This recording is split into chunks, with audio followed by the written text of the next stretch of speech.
Yes, hello to everyone. I welcome you all to this new daily news digest session. आज 5th of December है and आज के दिन के साथ खास बात जो है वो ये है कि सिक्किम को आज प्रोटेक्टरेट का दर्जा दिया गया था इन 1950 and this was followed by the Indo Sikkimese treaty with India assuming the responsibility for the external relations. तो सिक्किम को एक प्रोटेक्टरेट बनाया गया था पहले और बाद में फिर एक फुल फ्लेजेड स्टेट बनाया गया था। प्रोटेक्टरेट का दर्जा was given on 5th of December. अब यही सिक्किम और इंडिया की रिलेशनशिप को बहुत खास बनाता है। Please the students are expected to read more on this because 1975 is also a very important year which is associated with India and Sikkim. तो इसी के साथ मैं आज का सेशन स्टार्ट कर रहा हूँ। I have just one article from the newspaper today because आज अखबार अगर आप देखेंगे तो बहुत खास अमेजिंग आर्टिकल्स नहीं है अखबार में।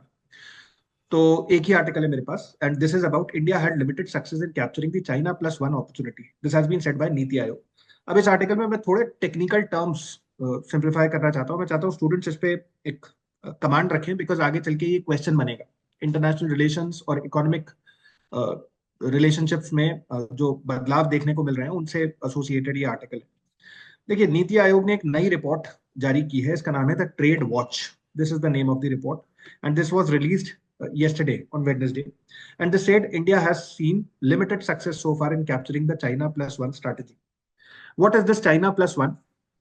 America has been at the forefront of this strategy, और इसका मतलब ये है कि जहां पे जो चीज जो पर्टिकुलर कमोडिटी चाइना प्रोड्यूस करता है और उसके साथ साथ कोई दूसरा देश अपार्ट फ्रॉम चाइना कोई और डेवलपिंग कंट्री उस कमोडिटी को प्रोड्यूस करता है, तो many multinational companies are going to prefer that other country instead of China. तो this is one way of these countries trying to tackle China. फिर इस आर्टिकल में लिखा है कि Trump has come into the picture and things are going to change very rapidly because अगर कल ही की मैं बात कुछ दिन पहले की ही बात करूं तो there have been tariff related concerns between US and China. हुआ यह है कि US has announced export restrictions on computer chip making equipments, software and high bandwidth memory chips. तो ये जो सॉफ्टवेयर टेक्नोलॉजी रिलेटेड चीजें हैं, क्वांटम कंप्यूटिंग से रिलेटेड चीजें हैं, उन पे यूएस ने चाइना के ऊपर बैन लगाया because China is a major producer of these things. On the other hand, China has put a export ban on very important rare earth metals like gallium, germanium, antimony to US.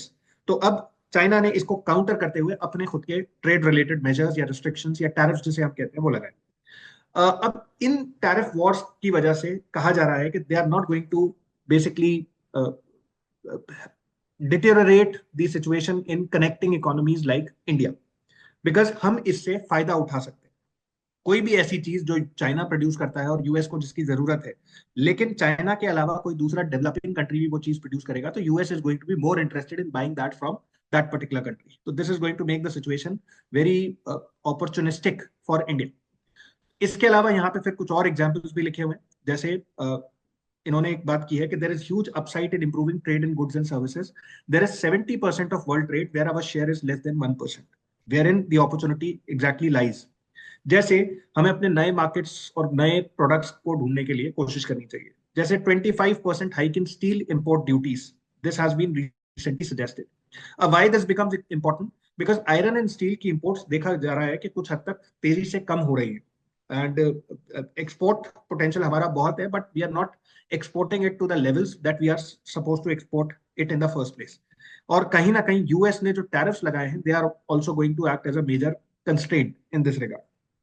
फिर ये trade watch report कहती है कि countries such as Vietnam, Thailand, Cambodia, Malaysia, all these South East Asian countries, they have emerged as a big beneficiary of China plus one strategy because whatever is produced by these countries apart from China, these countries are in a better position to supply this to developed countries like US. और इसका फायदा ये इन countries के पास जो benefit है वो ये है कि they have cheap labour, they have simplified tax laws, they have lower tariffs, and they have been very proactive in signing free trade agreements. A free trade agreement as a term becomes important.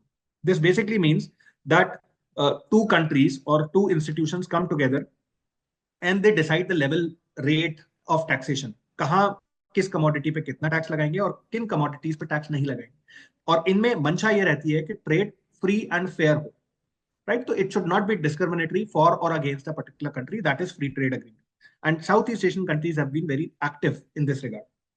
इसके अलावा report कह रही है कि जो ongoing trade fragmentation है, it stems from strict export control measures imposed by the US. And this is going to exacerbate, ये चीज और बढ़ेगी, because Donald Trump has promised that he is going to uh, apply a lot of retaliatory tariffs on countries like China. इसके अलावा China remains India's leading competitor across many export categories and countries like Brazil, Indonesia and South Africa generally trail India, they are behind India. तो इस case में हम कोशिश कर सकते हैं कि इन कंट्रीज का जो पोटेंशियल मार्केट चाइना के पास है अभी, वो इंडिया अक्वायर करे. जैसे इन्होंने एक एग्जांपल दिया है, the iron and steel industry represents 23.5% of European union exports of India and it faces the highest exposure under the carbon border adjustment mechanism. CBAM was very much in the news और इसी वजह से India ने इसका विरोध भी किया था on various multilateral platforms, because हमारा ऐसा मानना है कि इस तरह की सैंक्शंस या टैरिफ्स की वजह से Indian steel is going to become more and more expensive, उसकी कॉस्ट जो है वो बढ़ जाएगी. Ultimately this is going to act as a disruption in the global markets. Indian firms could incur tariffs of 20 to 35%, leading to higher cost, reduced competitiveness in global markets and lower demand in the European Union. तो ultimately हमें नए markets ढूंढने की कोशिश करनी चाहिए अगर European union इस तरह के डिस्क्रिमिनेटरी टैक्सेस लगाता है तो. फिर इसके अलावा आर्टिकल ये बात कर रहा है कि India should several studies assessing the EU's CBAM identify African and Asian countries as the most vulnerable to its effect. Carbon market adjustment mechanism को आप थोड़ा डिटेल में देखिएगा, क्योंकि ये एक तरह से कार्बन का टैक्स है और ये यूरोपियन यूनियन द्वारा लगाया जा रहा है उन कंट्रीज पे जिन पे अजम्पशन है कि जब वो कोई कमोडिटी प्रोड्यूस करते हैं तो उसमें कार्बन का भी ढेर सारा उत्सर्जन होता है. So it mandates the purchase of CBAM certificates reflecting the carbon emissions linked to these goods. So this is what is associated with this. I think this is an article which is discussing a lot about opportunities for India and how the present change in the US administration is going to act as a major game changer in this regard. तो कहाँ पे हमारी synergies हैं और क्या चीजें की जा सकती हैं. With this, I would now like to invite Gaurav sir to take this discussion forward. Thank you sir. मेरे तरफ से भी आज एक आर्टिकल है आज के एडिशन ऑफ इंडियन एक्सप्रेस से. दिस इज रिलेटेड टू अभी जो प्लास्टिक के लिए जो एक ट्रीटी चल रही थी, एक कन्वेंशन चल रहा था बुसान में, ये उससे रिलेटेड है. And the title is like production cap, chemicals ban, why global plastic treaty talks collapsed.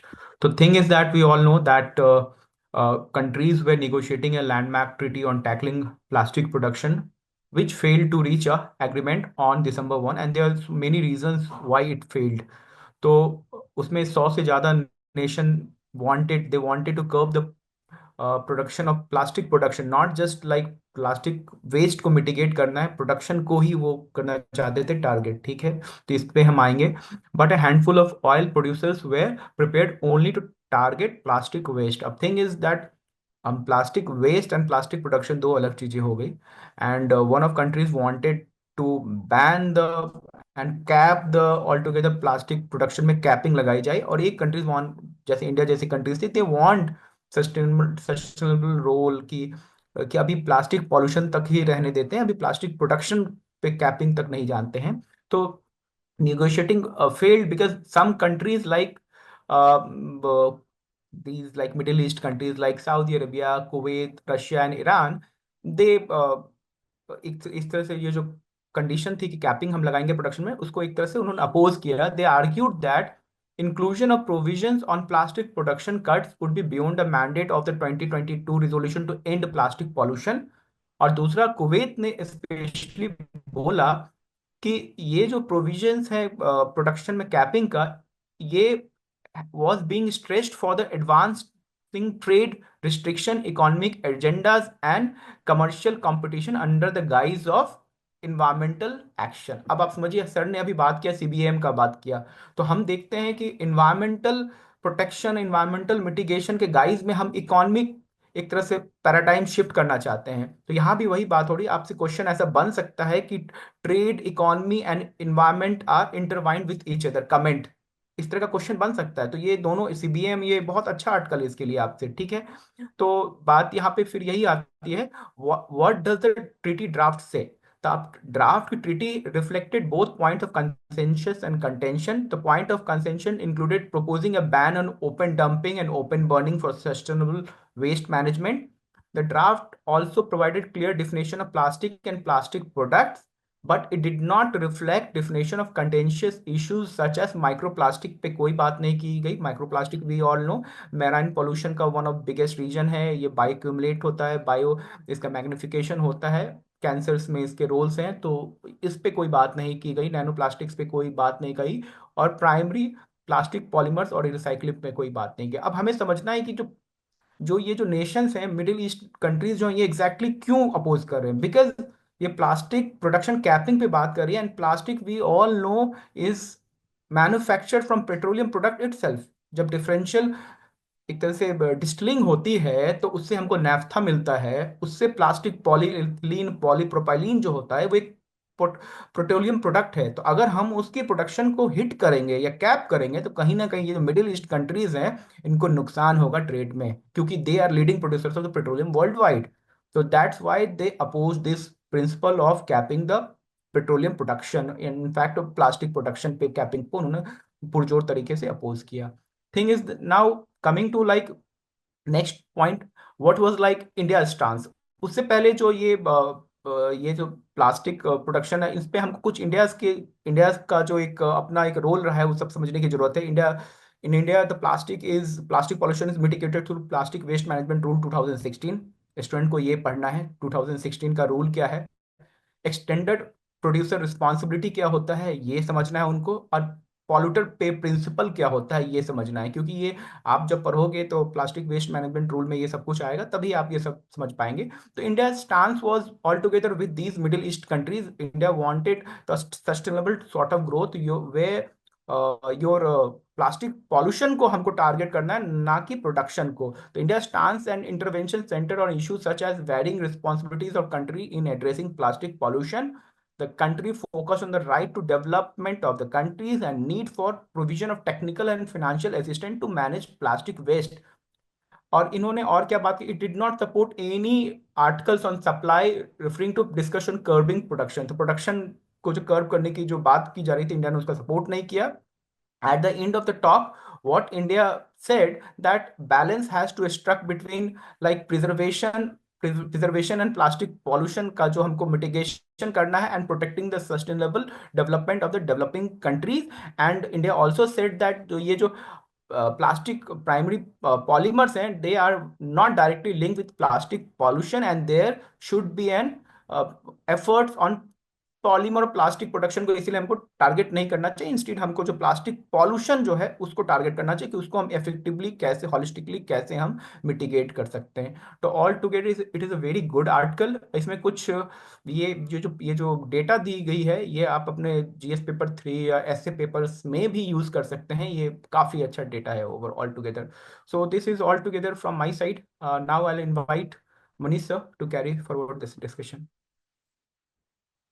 Thank you, Gaurav sir. I have also one article, and this article is about the caste census. So, as we know, caste census has become a very hot political issue. After the caste census of Bihar, we have seen the demand of such census is increasing, and it is being demanded by many NGO and more. Even the Rashtriya Swayamsevak Sangh has also demanded such census. So, in this article, we are going to delve into it. What is the historical background and what are the real challenges associated with this caste census? So, first of all, there is some data related to the historical background. जो very first जो caste census हुआ था, that happened in 1871-72. ये important है हमारे exam के लिए. But whatever the caste census after that took place in our country ना, अलग अलग एरियाज में हुआ. For example north western province में हुआ, सेंट्रल प्रोविंस में हुआ, बंगाल और मद्रास में हुआ. तो there were some shortcomings. Some shortcomings were all these measures, all the criteria were decided by arbitrarily, है ना. So there was no such set a standard through that the census took place, and because of that, exclusion and inclusion was there. तो this article also highlights that कि कैसे जैसे आर्बिट्ररली किसी को सब group में रख दिया, किसी को मेजर ग्रुप में रख दिया, और ऐसे ऐसे हुआ था पास्ट में. along with that there was another problem, that was caste group frequently claim different identity in different region. for example, अगर कोई कास्ट बिहार में अलग है, यूपी में अलग है, महाराष्ट्र में अलग है, बट ओवरऑल देखा जाए तो वो सेम ग्रुप से बिलोंग करते हैं, बट उनकी आइडेंटिटी अलग अलग थी अलग अलग रीजन्स में। तो here in the second part this article talking about the challenges to assess accurate data. हमें जो मेजर चैलेंज की बात करते हैं that is related to getting accurate data, because we use such data in making policy for the concern group. तो यहाँ पे जो मेजर फर्स्ट इशू है that is related to upward caste mobility claim. And why it is happening, it happens because the respondent होते हैं ना, वो कहीं they are getting influenced by the perceived prestige associated with certain social group. For example कि जो ब्राह्मण class है, अगर कोई एससी है, अगर वो अपने आप को ब्राह्मण में रिपोर्ट करता है तो कहीं ना कहीं उसका सोशल स्टेटस जो हमारे सोसाइटी से मिलती है वो चेंज हो जाता है, और वरना हायरार्की में वो अपवर्ड मूवमेंट पे जाता है।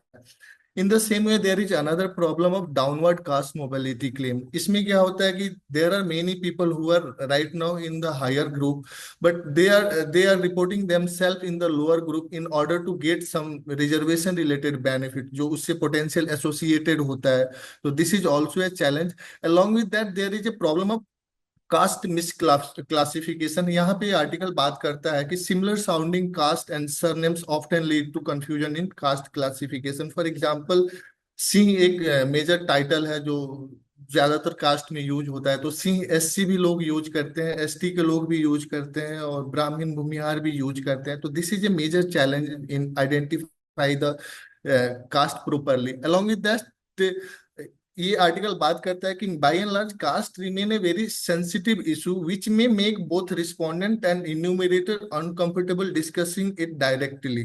तो ये भी एक चार्ज इशू है कहीं ना कहीं। There are people of the lower caste they generally avoid revealing their identity in in such case. अगर हम आपसे उनसे ये चीजें पूछते हैं तो they may face some sort of issue, और शायद वो नहीं बताना चाहे, तो ये भी एक इशू है। उसके बाद से ये आर्टिकल बात करता है on proportional representation on the basis of which we give reservation in our society. तो यहाँ पे ये बात करता है आर्टिकल की proportional representation is in reservation में appear fair and first at first glance. ये फेयर दिखता है कि yes this proportional reservation system is fair, but upon closer inspection it becomes clear that it is both empirical and regressive। तो ये highlight करता है कि अगर हम सब कास्ट लेवल पे जाते हैं ना तो दिस सिस्टम इज रिग्रेसिव। और फॉर दैट यहाँ पे कुछ एक एग्जांपल के थ्रू समझाया है। फॉर एग्जांपल कि अगर 100 सीट्स हैं तो कैसे हम ओबीसी में 27 सीट्स को डिवाइड करते हैं, एससी में अकॉर्डिंग टू देयर पॉपुलेशन हम डिवाइड करते हैं। हाउएवर तो यहाँ तक तो ये फेयर दिखता है, बट जब हम इसकी बात करते हैं इंडिविजुअल कास्ट लेवल पे ना, तो यहाँ पे ये चार्ट दिया है। Through this chart this article try to make us understand the challenges जो इंडिविजुअल लेवल पे हम बात करते हैं। तो यहाँ पे ये यूपीएससी के एग्जाम के एग्जाम्पल के साथ इन्होंने इलस्ट्रेट किया है। फॉर एग्जाम्पल यहाँ पे इन्होंने दिखाया इस चार्ट के थ्रू कि if there is in general UPSC notified 1000 vacancy every year. अगर इस वैकेंसी में जो न्यूमेरिकली सब ग्रुप है जिनकी ओवरऑल पॉपुलेशन बहुत कम है रिजर्व category में, and they want to get a seat in the UPSC ना, it will take around 141 year for that subgroup to get a seat in the UPSC। तो इस data के through इसको समझाया गया है। और उसके साथ साथ लास्ट पार्ट में आर्टिकल बात करता है कि hence the idea proportional representation at level of individual caste proves to be regressive। ये डेटा इसको प्रूव करता है as it is disproportionately exclude the least populous caste from assessing the benefit of reservation। तो ये concluding remark है जिसमें ये कहा जाता है कि this proportional representation system is regressive for those people who are numerically very less in our society and though they are part of the reserve category of the society. तो ये basic take away है इस article का कि what are the major challenges. 4-5 points यहाँ पे निकल के आते हैं मेंस के आंसर राइटिंग के लिए। Along with that this topic is very इससे हमेशा यूपीएससी में क्वेश्चंस आए हैं। फॉर एग्जांपल अगर हम बात करें 2009 में प्रीलिम्स में एक क्वेश्चन आया था जिसमें था कि पूछा था कि बिटवीन सेंसस 1951 एंड सेंसस 21 के बीच में डेंसिटी ऑफ पॉपुलेशन पे क्या इम्पैक्ट था, फिर एनुअल ग्रोथ को रिलेट करके पूछा था। मेंस की बात करें तो इसमें तो 2023 या 22 में ये क्वेश्चन आया था, explain the concept of caste system in India and discuss its impact on the social and economic status of various group with in the society. तो अच्छा टॉपिक है, सोशल इशूज के पेपर 1 का पार्ट है, question expect कर सकते हैं because politically बहुत हॉट इशू है। तो this is all from my side and with this I would like to conclude to session. Thank you all.